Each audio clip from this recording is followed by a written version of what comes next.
Hello, I'm Dr. Terry James Gingras, and this is Dr. G's ADHD Chat show trying to make the world safe for ADHDers. I'm a clinical psychologist and neuropsychologist, and I am also the father of a couple of ADHD. Well, they used to be kids, now they're adults, but anyway. And I started out all this in living with ADHD and at an early stage in my life, I guess. I even married into an ADHD family, which made Thanksgiving extra exciting. Okay, and I'm talking. My audio tech just told me I'm on, which is good because I hate doing these things over again. But anyway, okay, I want to talk a little bit about some of the things you need to understand in terms of teaching behavior, I guess would be the best way. Discipline sounds a little military to me, but okay, the thing you want to do, and I stole this quote from somewhere, is you want to use consequences that teach better behavior, but not punishment. Okay. Punishment and is what punishment does is it temporarily suppresses behavior. But then what tends to happen is it comes back in even more weird ways or more bad ways, I guess you could say. I mean, everybody I know who's either a parent or a psychologist or even a dog trainer says punishment, not good. Doesn't work very well. You don't know what you're going to get. It just you're going to end up. You get a kid who's been punished for a long time. You get a lot of anger, a lot of rage, especially when they get to be teenagers. So in general, punishment is ineffective. And, I mean, my parents they all were World War II people. They lived through the Depression, they lived through World War II, and they all had corporal punishment, the spare the rod, spoil the child rather, thing. And that didn't exactly, although that was the common thing to do, it was not, it's not good for people. There are a lot of people who still haven't forgiven their fathers for that. And that whole spare the rod thing is generally gone away, but there are a lot of people who still think that's what they need to do. They need to punish. They need to, show them who's boss, by George, and that sort of thing. But what you really want is that the consequences are totally different from punishment. What you're trying to do is design something that indicates that you don't want to keep doing that, but isn't necessarily causing physical damage. So what we get is you want consequences that teach better behavior, but not punishment. And with an ADHD kid, what you've got is a child who gets a lot of critical comments. I use this a lot of times, but there's research that suggests that an ADHD child gets 70 criticisms a day. And by the time they're 12, they have 20,000 more criticisms than a neurotypical child. And there are a lot of consequences to that when you have somebody who's every time they do anything at all, they're criticized. There are only two things they can do. They can either give up and just be real timid about doing anything. Even if you're impulsive, you can be timid about doing some of the things that aren't easy for you to do. Or the other thing, other than being timid about doing stuff or trying new things, is you just get angry at everybody. Everybody's always on the animal. So neither one of those is a happy thing for a home. And the The deal you always want to do with an ADHD child, because they get so much criticism, you always want to be focusing on learning, not criticizing. That they need a lot of help with a lot of things that a neurotypical kid doesn't even think about. But, they have a brain that's not really designed for the environment that they have to be in. School is really, really not designed for an ADHD brain.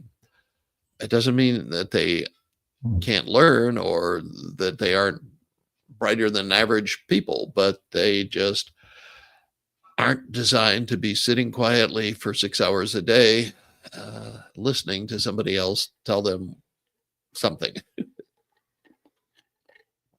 that hits their deficit areas. They're not good at attention. They're not good at staying focused. They're not that good at consistent effort unless it's something they really like. If there's something they like that's interesting to them naturally, they'll work like crazy. But if it's something they find boring or just don't have any interest in at all, they're just not going to be able to do it very well. It's harder for them to sustain that kind of attention than it is for a neurotypical kid. Okay, so you need to be constantly trying to, with all this criticism and all, you can start thinking, I can't do anything right. I'm a horrible person, or I'm, just a bad kid, or I'm incompetent. None of those are good things. So you want to be looking at their potential, not their deficits. And you want to be reinforcing and commenting on their strengths, on their potential. You want to be also sensitive to their interests. Okay, most ADHD kids are creatives in some way or other. They like problem solving. They like that sort of thing. I remember my own ADHD young man loved it when they had, I think it was called Operation or something Mind. And it was, some kind of a problem solving, they gave him a puzzle all the time and they were supposed to figure out a creative way to solve the puzzle. He just ate that up and he was very good at it. And what you need to be sensitive to is what is your child's strengths? What are they really good at? What, even more important, what are they really interested in? Because they can sustain attention to things they like. They just have a problem with things they find boring or worthless, or that. And then we get into a whole lot of things about that. How does education not fit ADHDers? And it's, they frequently don't see the point of what they're being told they have to learn. And they're not very good at doing things just because they're supposed to. They do things because they see the advantage, or they see, that it's a good thing to do or to be interested in, but they don't do real well just because, well, if you don't do this, you won't graduate and then you won't be able to get a job. And that's way out there, too far away from them, so that they don't do a very good job of being able to sustain attention to things like that. And school systems were originally designed just to teach kids so they could work, first of all, work in the mills, and they had enough ability to read and so on, that they could read the instructions and follow those instructions and so on. Now, I'm not sure what the purpose of our education system. I think we have a unique sort of setup where it's not educators that are really designing the programs. It's the lawyers who are in the state legislature that seem to be designing the programs, including the start and stop times and all that sort of thing. So we have little kids who like getting up in the morning and they start a day later than teenagers who really need extra sleep, who have to get up early. Mostly because some guy in the legislature remembers when he had to get up and milk the cows or something before he went to school. It's not that way anymore, but that we still have that system. And the other thing is we have a system that it doesn't, I don't know for sure, the way they decide what they're going to teach and what's important doesn't really seem to fit life. You know, you get a kid who comes out of gets a high school diploma and doesn't know how to balance a checkbook, doesn't know how to write a check, possibly. Of course, you know, anybody can flip a credit card at a problem, but eventually you have to pay. And they're not taught about that. They're not taught about taxes. They're not taught that about uh, uh, stocks and bonds and you know, investments and that sort of thing.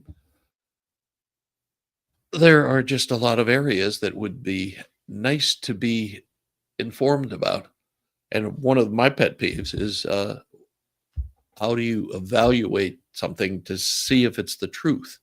There are ways, there are scientific ways that you can determine if this is a true statement or a bunch of baloney. Uh, you know, I'm not even going to mention the Secretary of HH, but you know, there are ways of knowing that something is true, and there are ways of saying that it's not true, and also the, you know, we don't teach much about ethics or morals. Now, I'm not talking about religious. I'm talking about ethics as a philosophical science, and we need to really look at that. And why don't we teach that? And why is it more important to know how to do algebra than it is to know how to play a musical instrument or create art? I don't know why we poo-poo that. And I do know that in school systems, especially the ones where I live, art and music are not priorities. Uh, I had a couple of patients who were, I believe, music teachers, and they couldn't find jobs because, you know, each school maybe had one art teacher or one music teacher, and that's it. And not even, I mean, this is in a whole school district where there may have been 2 or 3 different high schools. But anyway, they don't value that. They don't prioritize that. So these people aren't particularly well paid. Well, I don't know that any teacher is particularly well paid, and they don't have many job opportunities. I had one guy that I saw as a patient who had a degree in music, something composition, I think it was, and he was not able to make a living. He was living, you know, the old your mother's basement kind of thing, and so one of the things he finally did was, it turned out I did some interest evaluations. It turned out he was real interested in technology as well. So he got, first of all, he went to a community college and got a certification in making him an electrician. And then he eventually went to the local college and got a degree in electrical engineering. But, you know, the tech was important and everybody had made allowances. The music, it didn't matter. Okay. And I'm not sure who decided that. I'm pretty sure there was never anything in that we voted for or anything like that. And, you know, they're like ADHD kids do much better at Montessori type schools. Oh, there's another one I can never remember the name of that's basically the same sort of thing, is that you learn by projects. You know, it's like Uh, you want to learn about algebra? Well, figure out how to put a slanted roof on a house. Basically put a slanted roof on a rectangle, and there are a lot of calculations involved in that. And but stuff is not taught that way. Here's your page of 20 problems. Solve these, kind of thing is what we're doing, and it's doesn't grab an ADHDer's attention. Probably doesn't gather any of our attentions, but we still have to do it. But one of the things with an ADHD kid is that they get too much criticism generally. So you have to be aware of that. You have to catch them being good or doing something reasonably well, and you have to also reward their interests. These are the things that will make life easier for you. And people are always amazed that this makes life a lot easier for everybody. A kid who's reasonably happy and feels like he can win once in a while is less likely to be a behavior problem than one who feels like nothing he does is any good and it doesn't matter and nobody likes him and da da da da da. So as a parent, you need to be aware of what your style is, and need to be aware of how often you criticize, and do you really need to say anything? And you need to be restricting yourself and looking for chances to be positive. I don't mean phony positive. I mean a genuine. Boy, that's really cool. You took that 2 rubber bands and 3 paper clips and a pen, the barrel of a pen, and you made this thing that shoots something or other. That's really cool. That so you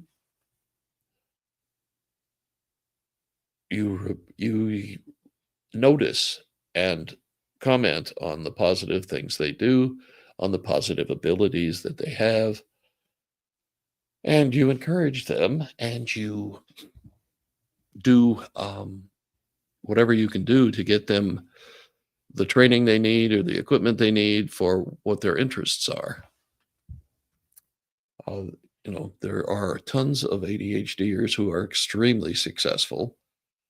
There are an awful lot of entrepreneurs who are extremely successful. Entrepreneurship is probably one of the things that they're best at. So what do you need to do that? You need to be creative. Are they creative? Yeah, they tend to be creative. You need to have a lot of energy. Oh, yeah, we know they've got a lot of energy. Do you need to have a lot of interests? Yeah, they've got a lot of interests. And they have to have a lot of confidence.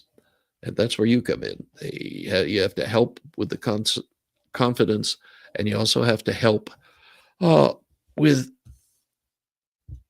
teaching them to keep going, to learn from their mistakes, to not quit, just because something messed up. I didn't do very well on this. They need to be what we're now calling resilience, confident, however you want to look at it. Doesn't really matter, as long as you know that they not going to fall apart just because they make a mistake or just because something doesn't work out the way they want. And that's training. You train that. So you train it by the way you respond. When things don't go right, it's like, okay, how can we do this again, but do it so this doesn't happen, or so it's a better outcome. You have to train that, and you have to use it yourself. And doing that, you will likely have a young man or young lady who has some confidence in themselves, who's resilient, who tries things, has a lot of interest, and finds the world and life a little bit exciting. If you punish too much, you don't get that. You get the flip side of that, which is somebody who doesn't have a lot of energy and is afraid to do stuff, or thinks, why even bother? I'll screw it up, and that's the last thing you want in your ADHD child.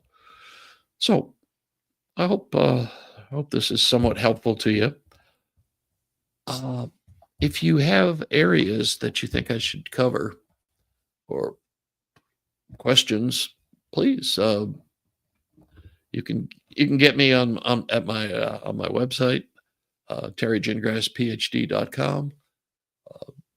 You can, during the shows, you can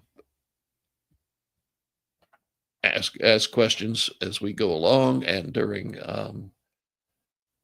in between times, you can you can get me on any of the sites that you get my podcast. So look forward to hearing from you. I would like to. Um, it's been very interesting, actually. A lot of people have some interesting ideas and that sort of thing, and I'd like to have more of those. And because I like this to be kind of a community sort of thing for you, uh, that you feel comfortable interacting with me and the other people that are listening to this show. But anyway, we'll talk some more about that later on. Like I said, terrygingrassphd.com. That'll get you to my website. The website will get you to, so you can sign up for the newsletter. You can also sign up for a podcast. I mean, not a podcast, I'm sorry, an interview with me, and see if coaching is something you might want to consider, or if you've just got a question, we can do that too. All right, so let's catch you next week, and let's try to make the world a little safer for ADHD kids.